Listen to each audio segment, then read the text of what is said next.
Salut les adorateurs de Temu. Alors aujourd'hui, des vidéos sur le thème des caméras, dont l'une que j'ai achetée il y a très longtemps, avant 2017, et une dernière que j'ai achetée en 2024. Je commence donc par la caméra piéton que j'ai achetée en 2024, et elle m'a coûté que seulement 5,93 €. Malheureusement, l'article ne fonctionne pas vraiment, la caméra s'arrête, du moins l'enregistrement s'arrête au bout de 8 secondes et les images ne sont pas exploitables. Donc j'ai fait une demande de remboursement auprès de Temu qui m'ont remboursé sans aucun problème. Comme vous pouvez le voir, le remboursement a été émis sans aucune autre justification. Donc voilà le dernier article que j'avais commandé en 2024. Je vous l'ouvre. Ça a l'air bien, hein. Et une notice d'emploi. Tout quoi. Il est toujours aussi bien. Le packaging est correct. Là, c'est bien emballé. C'est marqué CE dessus, donc je me dis c'est conforme. Avec les différents boutons ici de configuration. On a de quoi mettre une micro SD. On a micro ici. Et la caméra amovible ici. Infrarouge en plus. Infrarouge. Avec un clips pour le mettre sur sa veste, sur sa chemise. Les câbles de rechargement. Parfait. Bon, ça fonctionne les 8 premières secondes. Et quand on veut enregistrer, au bout de 8 secondes, ça s'arrête et ça n'enregistre plus. Donc, il y a un problème. Je ne sais pas exactement d'où vient le problème et je ne pense pas que c'est réparable. Ça, c'est dommage. Hein, c'est dommage. Bon, à ce prix-là, je n'attendais pas à grand-chose non plus. Voilà, ça c'est à foutre à la poubelle du coup. Tant pis. Je vous précise que les prochains articles que je vous montre ont été acquis bien avant la création de Temu. Le premier, c'est chez Geek, il y a très longtemps, en 2017, et le second, chez AliExpress. Alors celui-ci, je l'ai acheté il y a très longtemps. C'est l'un des premiers articles, je pense que c'était en 2016 ou 2017, je ne sais plus exactement. Donc c'est un endoscope. Bon, c'est un endoscope pas très utile en vérité. Hein. On a une petite caméra au bout avec la lumière qui se règle avec une molette ici. On a une molette ici. On le branche en USB sur un ordinateur et on peut utiliser par exemple VLC Media Player. On a à peu près 5 mètres de long. On ne peut pas le diriger, c'est ça le problème. Hein. Donc, il est obligé de suivre le tuyau. Puis j'avais quelques embouts en plus ici à rajouter. Bon, je pouvais rajouter les embouts. Un miroir par exemple pour regarder sur le côté. Je n'ai pas trouvé ça pertinent. Donc, je ne l'utilise pas, mais ça fonctionne encore. Je pense que ça m'avait coûté, si je m'en souviens bien, ça m'avait coûté dans les 10 €. Je ne sais plus exactement, mais c'était dans les 10 €. Et enfin, celui-ci, c'est cet article que j'ai commandé en 2021, et en deux parties. On a la partie de support. Donc là c'est quasiment vide. Hein. On a la batterie à l'intérieur, on a tout le système d'acquisition de la vidéo. On branche ça là-dessus.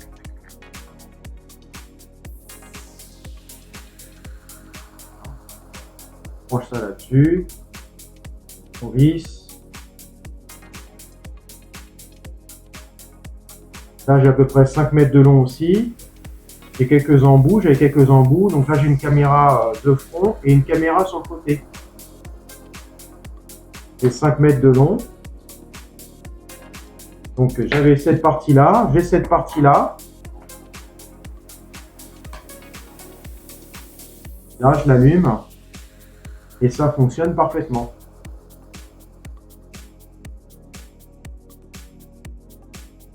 Bien sûr, il n'y a pas de carte SD. La carte SD, elle se trouve là. Donc, je dois l'installer ici. Ici, c'était donc le câble pour... Alors, ici, c'était la zone... C'était l'embout, ici, pour recharger. Mais au fur et à mesure de temps, ça s'est détaché. Donc, du coup, j'ai fait un système pour le recharger la batterie directement. Comme on peut le voir ici, hein. Comme on peut le voir ici, ça fonctionne parfaitement. Donc je mets mon doigt parce que bien sûr je ne vais pas filmer à l'intérieur. Mais on a la date, on a l'heure, on a beaucoup d'informations. Et on a différents boutons de configuration. Le changement de caméra. Donc là, ça peut changer. Ça peut être de cette caméra-là à cette caméra. Vous voyez ici, ça fonctionne bien. Et je l'avais acheté à l'époque à entre 20 et 30 euros. Et ça fonctionne encore. Je l'ai acheté en 2021. Je l'ai acheté sur le site de AliExpress. AliExpress, du coup, ne vend plus de cette forme-là, d'une forme un peu plus compacte. Mais je crois que c'est toujours la même marque. Hein. J'en suis pas sûr, mais c'est toujours la même marque, Inkscape. Bon, bah, c'est assez bien, quoi. Hop. On a une forme.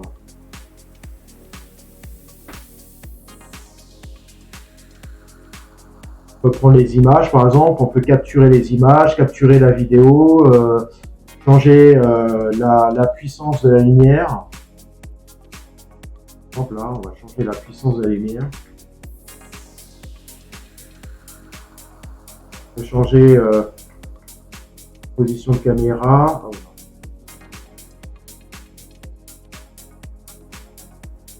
Et on est pris sur le côté avec la lumière. Pareil. Puis ici, on a notre position.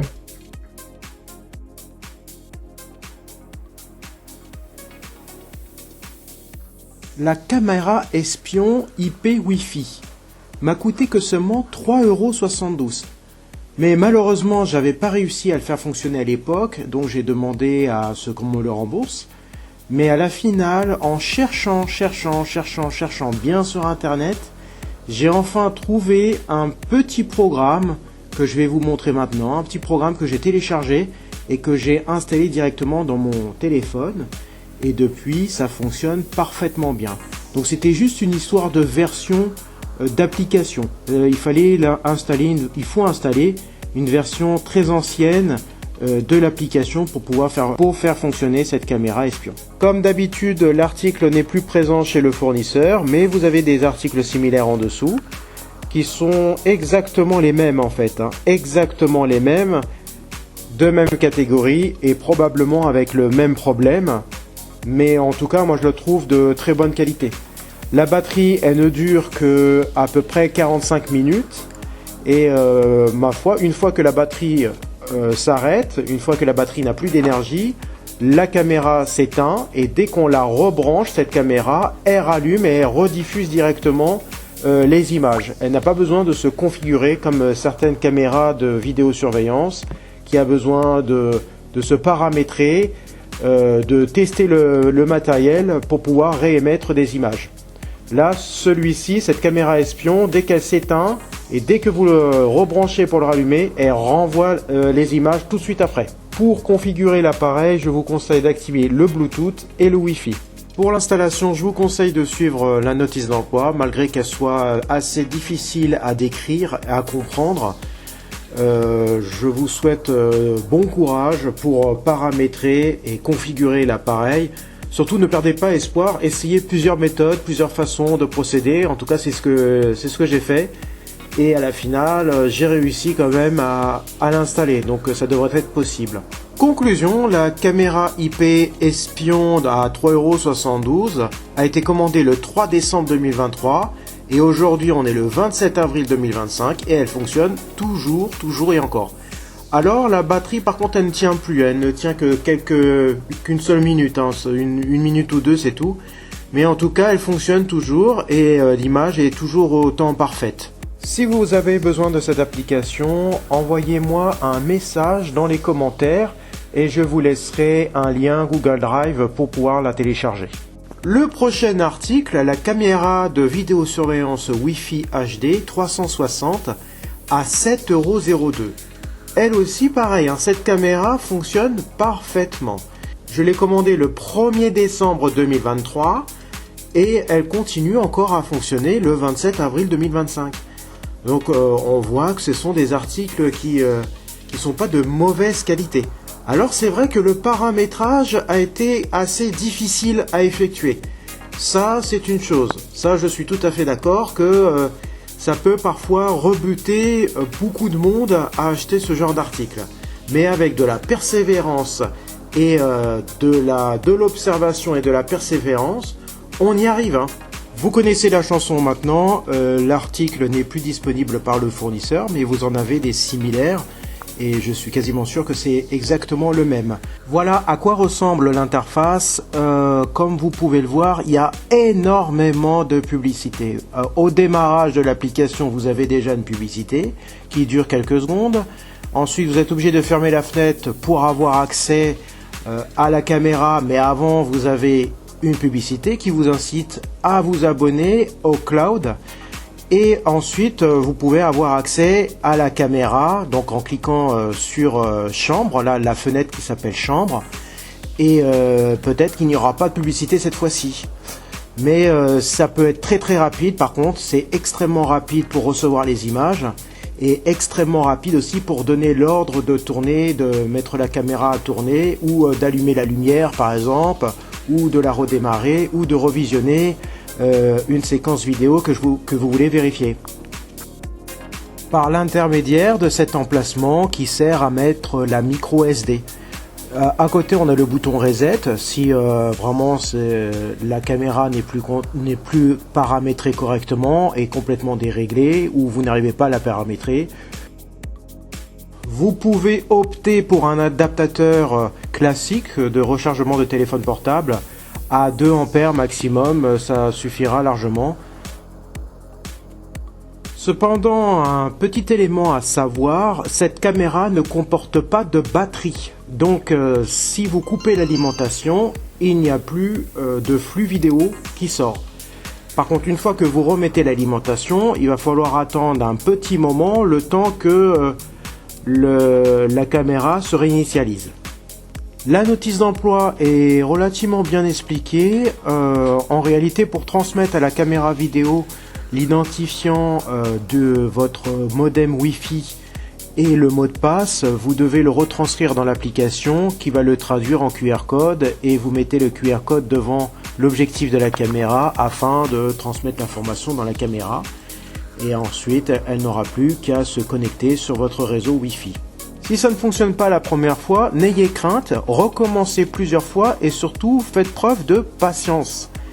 Parfois ça peut prendre plusieurs minutes pour que l'information remonte et pour que la caméra se connecte à votre réseau Wi-Fi. Faites attention aussi à votre réseau Wi-Fi.